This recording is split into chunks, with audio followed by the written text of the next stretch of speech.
But real sales isn't about convincing, it's about helping, it's about serving. And when you shift that mindset from selling to serving, everything changes. Welcome to the Growth Beyond Hustle podcast.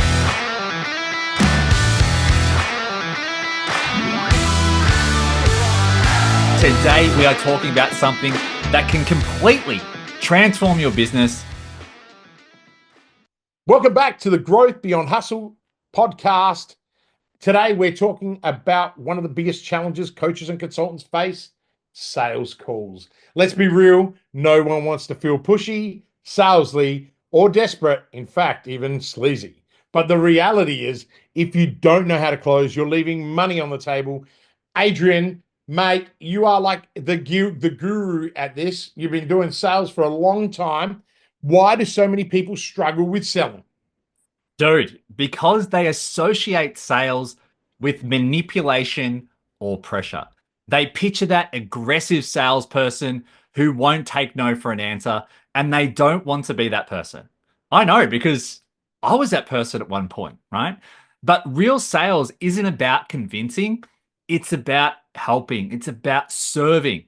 And when you shift that mindset from selling to serving, everything changes. Man, that is a powerful reframe, bro. So Boom. before you get into techniques, what mind shifts need to happen for someone to feel good about sales calls? Dude, three biggies, three big ones.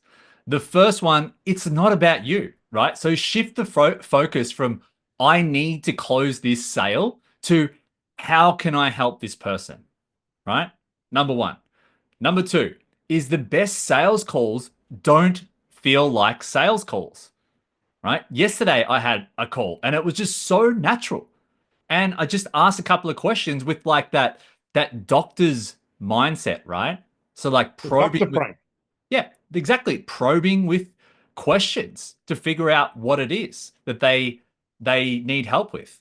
And so they should feel like conversations, right? You're diagnosing and not pitching. The third one is you are not begging for business, right? We've all been there. In the early days of business, when we need clients, we need cash flow, right? So not begging for business, you're offering a solution, right? And if they're not the right fit for you, great. Because if not, that's okay, right? If they are a good fit, awesome.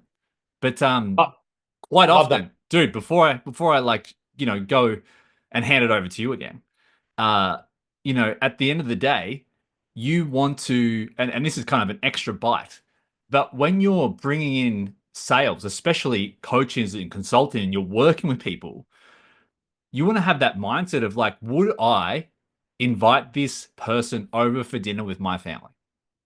Would I have dinner with this person? Would I want them around? Because at the end of the day, that's what a relationship with that person is. Look at the clients that you've got, dude. They're all long-term clients. Same with the clients that I've got as well. They're all long-term. That's right. And I love that. And I really love the idea. Would you invite them over for dinner with your family? Yeah. So, really, what you're saying is it's not about convincing, it's about qualifying and qualifying whether they're a good fit and they also align with your values. So, all right, now let's be a little bit tactical because the coaches and consultants that are listening to this call are probably wondering, well, these guys are a little bit crazy. So, what's the ideal structure for a sales call that feels natural but still converts? All right, dude. I'll try and break this down as simple as possible. So there's 5 steps, right? 1, 2, 3, 4, 5 steps, right? The first one is you want to build rapport. Now, building rapport can be anywhere between, 30 to 30 seconds, 2 minutes to 5 minutes. Like within that 5-minute range, you just want to start with genuine small talk. Now, some coaches out there might say, well, you just want to get, 30 seconds and get straight into it. You want it to feel natural, right? Because people buy from people they trust, right? Now, you don't want to be having a conversation about small talk for 20 minutes, but, make it brief, make it natural. And that leads into the next step, right? Which is number 2, understand their pain. And that's where I was talking about the doctor's mindset, where they're like, you don't just go to the doctor because you feel like looking at his wall of all his accolades and what he's done. You're there because you've got a problem, right? And that's the mindset. So understanding their problem for 10 to 15 minutes. Look, it doesn't have to be that long. It can be less, just depending on how much pre-qualification has gone on, right? So ask deep questions about their struggles and their goals.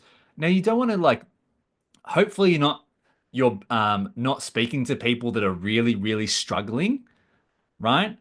You're speaking to people that have a problem, but not in real struggle town where, it's not going to go anywhere, right? So let them do most of the talking. I like to use like the Pareto principle, 80-20. You do 80% of the listing We did a podcast on that too in the series. yeah. So it's probably worth people checking that out. Yeah. Just listen more than you talk. Just right? focus on the 20% that gives you the 80% of the outcome. Exactly, right? Number 3, position your offer as the solution, right? And you should only be talking about this for about 5 to 10 minutes. So connect their pain points to your service in a way that it makes sense. All right. Number 4 is handle objections, right? Usually around 5 minutes or so. Address hesitations without getting defensive. Now, generally speaking, if you've done a good enough job before you actually have a sales conversation with someone, likely there's going to be minimal objections anyway. All right. But you will have some, or you might not. Who knows? But anyway, make sure that you can handle them. All right. And address them again without being too defensive. And lastly, well, hang on, can I just say something, Adrian? People should expect at least 2 to 3 objections. Okay. Like objections doesn't mean I don't like you. Objections mean tell me more. Right. And, there's really 3 areas that people will always raise objections, and that's time, money, and status. Right. And if you can solve those 3 things and have predetermined responses, right? Even if you're an amateur starting in sales, you've got to be more prepared. It's normally not the amateurs that do badly. It's actually the more seasoned people, the people in the middle who then decide that they got way too much bravado and confidence and don't follow scripts. But you should absolutely have 3 scripts around time, money, and status, and that'll help you close more deals. And sorry, Adrian, I think you've got a 5th step. Dude, I do, but that was some brilliant nuggets.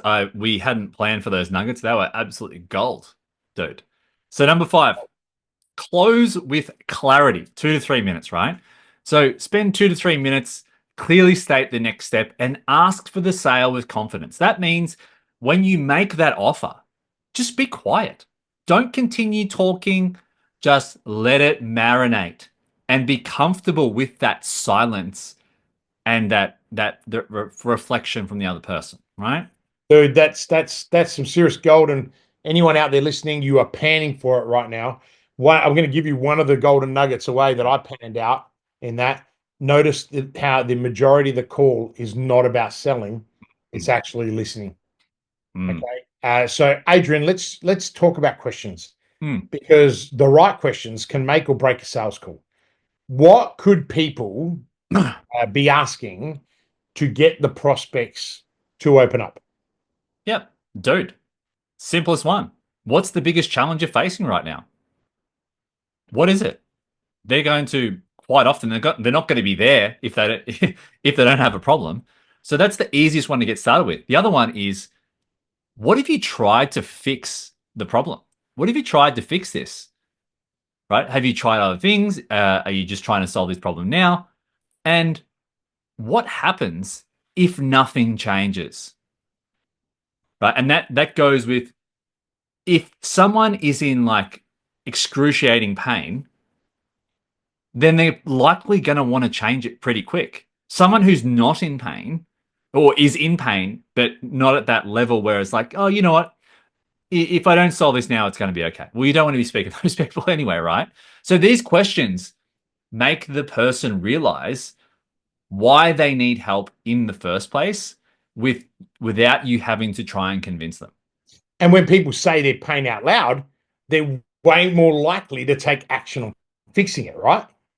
Dude, exactly. And I love this idea of like you're leading people to their own conclusions rather than pushing them into something, right? To make a Huge, decision. man. And we touched on objections, right? And that you're always going to get 2 to 3. So I have to come and ask you this. Objections are where a lot of people lose confidence. How can they handle them without sounding defensive? Dude, objections usually come down to three things. You alluded to them before, which was money, time, or trust. And the key is to reframe them, not to resist, right? Reframe how they look at it. So here's how we can do that. The first one is it's too expensive, right? You've heard that one before. You've probably got it multiple times. Compared to what, right? So what would it cost you to stay stuck where you are? Gold. The second one is I need to think about it. This. I love this one. I personally love this probably the most. I need to think about it. We've all been there. And what I like to say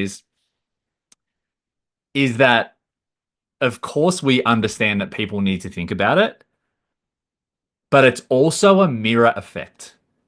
So if you need to think about things as the person who is doing the sales call, you're going to mirror that and attract people who need to think about it. So if you're a decision maker who makes fast decisions, you're going to attract people like that, right?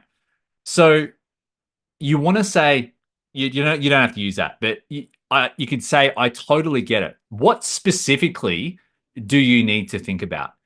Because at the end of the day, we must realize that you are the source of information, right? So whatever they need to think about, you're the source of information, and they just need to ask the question, right? Because they're not going to get it anywhere else, right? And the last one is like, I just don't have time, right? So if not now is usually the case. If not now, well, when are you going to do this? So what happens if you wait another 6 months, right? So you're not forcing them, you're helping them see the reality of their situation. But Right. dude, that's brilliant. And it's about what you're really saying. It's about uncovering the real hesitation and helping them make a decision that is best for them.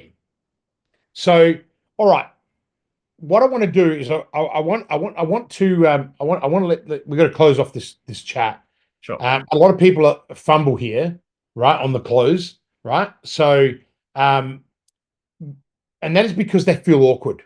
Okay, they feel awkward asking for the sale. How do you close with confidence? Dude, the simplest way is to assume the sale. So instead of asking, so do you want to do this? So do you want to do this, Kristian? Say, here's what's going to happen next, and explain the process, right? I relate that back to the most freshest call I had was yesterday. And I said, here's what happens next. Would you like me to explain the onboarding? And they were like, yep, great. Let's talk about it, right? So let's explain the onboarding. Let's get started is another one. Do you prefer PayPal or credit card? Right? Or do you prefer monthly or whatever, right? I'll send over the contract now so we can lock in your spot. Right? So you want to do it most of the time, get it done and dusted on the call, right? If you can. That's why I prefer PayPal or credit. I wouldn't use PayPal, but a lot of people do. Would you like to use credit? And then you just get into the details of what that looks like, right? So closing is just leading people, right? Leading people, you're guiding them to the next step with confidence. And confidence is everything. If you sound unsure, the client will actually hesitate. Dude, 100%, man. If you hesitate, they hesitate. It's that mirror effect, right? So if you're confident, they'll feel confident too. Adrian, this has been packed with so much value. And before we wrap up, like we always do, what are your 3 key takeaways that our listeners should remember about sales calls? Dude, here they are, mate. 3 of the best. Sales isn't about selling. It's about solving, right? Solving. If you focus on helping, you'll never feel salesy, right? Number 2, ask questions and let them do most of the talking, right? You do 20%, they do 80% of the talking.